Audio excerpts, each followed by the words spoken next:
Okay, so the first one who wanted to read is Daniela Gioseffi. So if you would like to share your work with us, we're also very privileged to have you here. Thank you so much. And you actually pronounced my name very nicely, which many people don't. Thank you so much. I was planning to read just two short poems, but maybe I'll read one other short one if it's okay. This is called I Hope the Earth Will Remember Me. And it's from my book, Raging Beauty as the Polar Bear Dreams of Ice. I hope the earth will remember me, that ashes of my spirit, my words, my love will live in new life, fertilized by me. I hope I'll nurture the roots of a tree, feeling singing birds on its branches. I'd love to be heard in the song of a river as it flows through green, mossy forests. I'm glad all the water I drank will be recycled for flowers to drink in new gardens I'll never see, except in my dream of coming spring. Snow falls in my sleep now, as I long for cricket sounds, night's comforting music. I hope my aging calcified bones will nurture strength in children to be. I long for an earth of tomorrows, where new beings might recall the good things we're made of, born of, exploding stars, in this mysterious life of sorrow, beauty, longing, and love. And thank you for listening. And this is a poem called Beyond the East Gate, which I wrote many years ago. And part of it, I was thrilled, got etched in marble in New York's Penn Station on the wall of the 7th Avenue Concourse, where people take trains from New Jersey to New York. And so they chose people who had lived in both New York and New Jersey.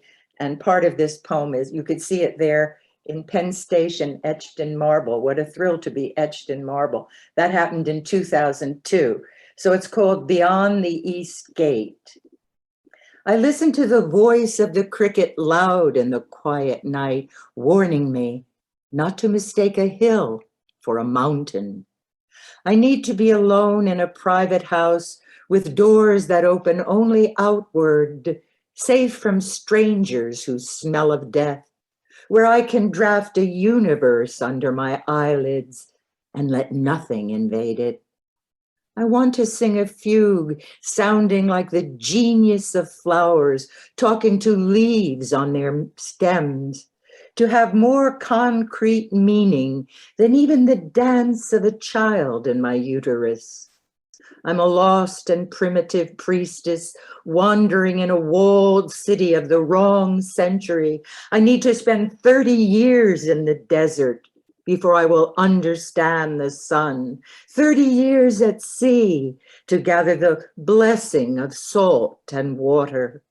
In the back room of my skull, a secret dice game determines the rights of my hands before they touch flesh again.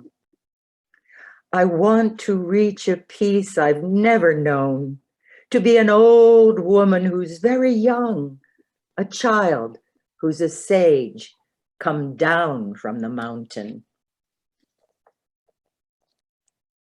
And thank you. And I'll read just one more short poem, which became a kind of emblematic poem that I used to end every reading with for some years when I used to give a lot of poetry readings in New York.